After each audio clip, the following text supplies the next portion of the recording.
Hello, I'm Jenny Downham and I'm the author of Furious Thing, and I'm going to read you from the first chapter. A Tale of Love and Death. Once there was a girl who grew up wicked. She threw things and slammed things and swore. She was clumsy and rude and had no friends. Her teachers thought her half-witted. Her family despaired. "Why can't you be well-behaved and calm like other girls?" they cried. "Why are you so freaking difficult day after day?"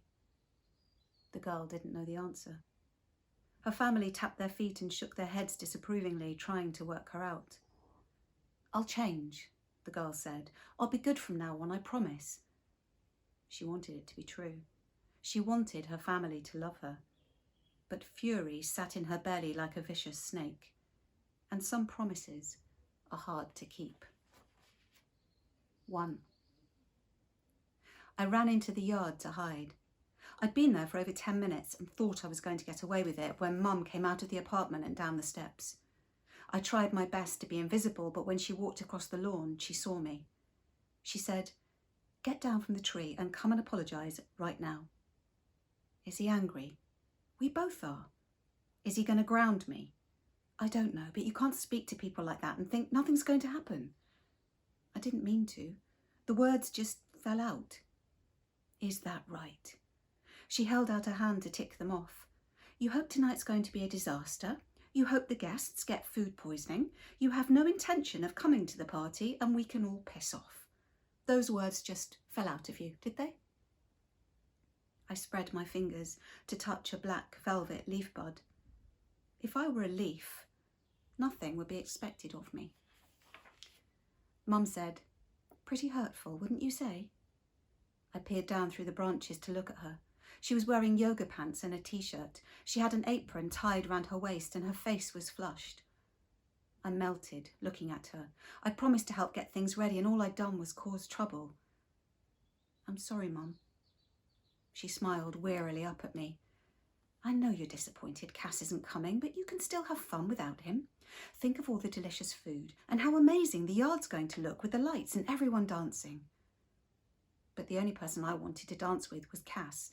I hadn't seen him since he went back to college after Christmas. That was 65 whole days ago. Mum said, "Come on, down you get. The sooner you apologise to John, the less painful it will be." I climbed down slowly. I hoped I looked graceful. "I've had an idea about tonight," she said when I finally stood next to her on the grass. "I know you find social events hard, and I'm sorry your brother can't be here. He's not my brother. You know what I mean. If Cass was here, you'd find everything easier. But he's not coming, so there we are. So how about you hand hors d'oeuvres round at the beginning? What do you think? It'll give you the chance to socialise without pressure." I saw where this was going and felt a pinprick of panic. I can't speak to people. Having a task might help. What would she do if I turned round and climbed the tree again? Would she grab my ankles? If I scrambled up quickly enough, maybe she'd walk back across the lawn and tell John I'd disappeared. They'd have to celebrate their engagement without me. But as moments kept slipping by, it was obvious we weren't going in that direction. I shoved my hands in my pockets and waited. "Lex," she said eventually, "surely the whole point of a buffet is that people help themselves." "They help themselves to the main course, but it's usual to offer appetizers as guests arrive." "Please don't make me. Get Iris to do it instead." Iris is a little young. She linked her arm with mine and squeezed. "This is a fresh start for us. I want you involved." She was excited. I could feel it through her fingers. She'd waited years for John's divorce to come through, and now she could finally be his wife. She didn't need me messing things up. "I'll collect empty glasses if you like. I'll look after coats." "That doesn't get you mingling, Lex."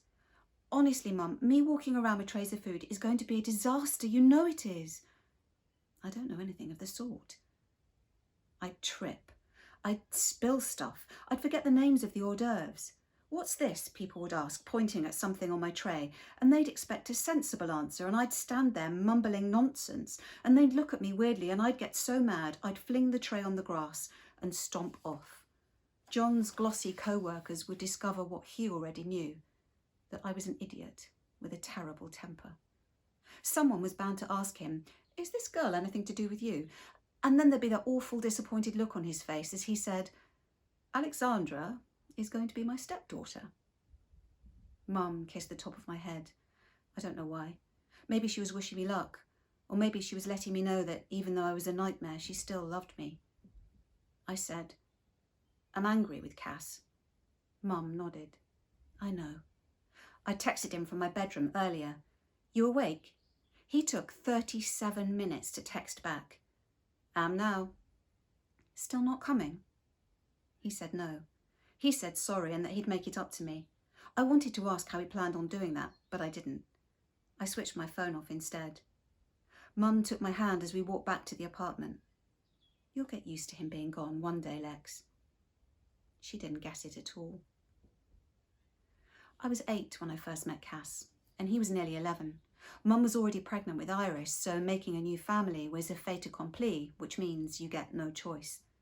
Cass was told to look after me in the yard while the adults talked. I decided to ignore him. I was 8 and didn't need looking after. Also, it was my yard. I decided if I didn't speak to him or look at him, that he'd go away. But he didn't. The first thing he did was sit on a step of the fire escape and say, "If there really was a fire, these stairs would be useless." He pointed out that they led directly into a walled yard from which there was no escape, and that once everyone from the apartment building had collected there, it would be hell, with bits of burning building falling on our heads and no way out. "You should get a rope with knots in it," he said, "and tie it to your bed or the window frame and go out the front." I liked it that he could think about terrible things in such a calm way. I also liked it that he wanted to save me. In Hansel and Gretel, it was the girl who did the saving. But the other way around might be fun. "My mum's going to go nuts when she knows I've been here," he said next. He picked up a handful of gravel from the steps and threw each little stone one by one onto the grass. "Your mum's the other woman, did you know?" I shook my head. "That's why my mum's going to go nuts. She went ballistic when she found out. She thought my dad was busy at work, not going on dates." "He's been seeing my mum for ages," I said. "Exactly," Cass said. "He told me his mum threw his dad out, but she let him back when he promised to change. He said his dad was great at apologies, but they were usually bullshit, and he wished his parents would stop being morons. Then my mum found out about the baby." He looked right at me, and something sad in his eyes made my heart leap. "What did she do?" I whispered. "Yelled a lot, chucked stuff. The funniest thing she threw was a cup of tea at my dad's head." He laughed, so I laughed too. "Did it hit him?" "He ducked and it smashed on the wall, but he got soaked anyway." I kept looking in his eyes. "What else did she throw?" "The biggest thing was the TV, which she flung down the stairwell." We cracked up at that. I thought his mum must be very strong, but he told me it was a portable TV, so it wasn't that impressive. Also that his mum wanted to get a new one anyway, so it wasn't much of a loss. Cass said, "My mum thinks my dad's got this amazing new life with a new place to live and a new woman and a ready-made daughter." She knows about me, of course. The idea that the grown-ups had been talking about me and a total stranger was jealous of my life made me gloriously happy. I showed Cass my special way of climbing the tree and which branch to use to drop down to the wall. He said I clearly already knew what to do if there was a fire and could have rescued myself all along. From the top branch, I showed him which apartment was mine, and we searched the windows looking for my mum or his dad. But the sun was glaring, so we just got bright reflections back. Then we looked at other people's windows to see if we could see anyone naked, but we couldn't. We played silly games, the craziest curtains, the most things on a window ledge, the dirtiest glass, the ugliest plant. We agreed on loads, we laughed a lot. I was ridiculously glad that I could make him laugh. But nothing was as good as the moment when he asked about my dad. "I never met him," I said.